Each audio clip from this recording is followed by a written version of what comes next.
WABG, the Delta's leading news source.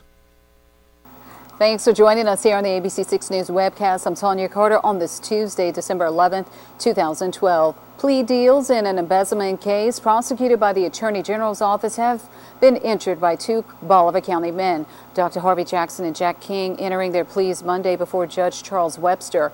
Public Information Officer Jan Schaefer says Jackson and King agreeing to enter the pretrial diversion program and paying restitution to both victims in the matter.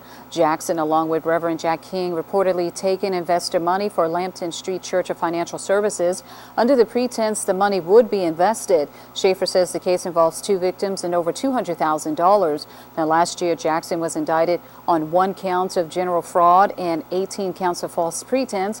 Meanwhile, King indicted on 1 count of general fraud and 2 counts of false pretense. The pretrial diversion program allows first-time nonviolent offenders an opportunity to not have a criminal record if they successfully complete numerous goal-oriented conditions. Well, turning to state news, top Mississippi lawmakers are recommending most parts of education from kindergarten through college receive the same amount of state funding next year as this year.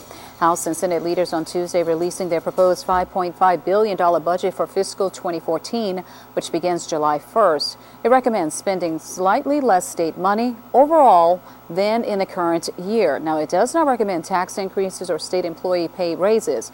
Lawmakers propose saving money by eliminating state jobs that are vacant at least 60 days and by reducing travel and contract services. Mississippi Governor Phil Bryant releasing his own budget proposal last month, recommending most agencies take a 1.5% cut. Lawmakers will consider the two plans and other ideas as they face an April deadline to adopt a state spending plan. Well, a freshman lawmaker from the Mississippi Delta has switched from Democrat to Republican, saying his beliefs on the budget and social issues are more in line with the GOP.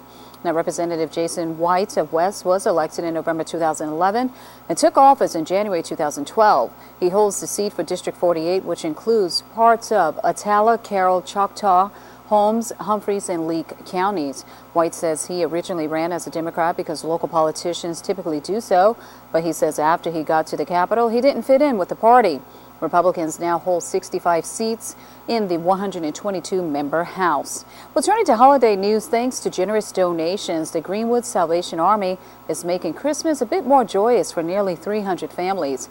The Salvation Army is pleased to report that all of the families on the Greenwood Salvation Army's Angel Tree list have been adopted.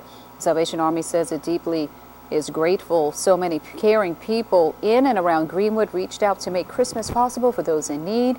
On December 18th, the Salvation Army and volunteers will be passing out the gifts to families in front of the old MVSU Greenwood Center on Grand Boulevard. You've been watching the Delta's #1 news source,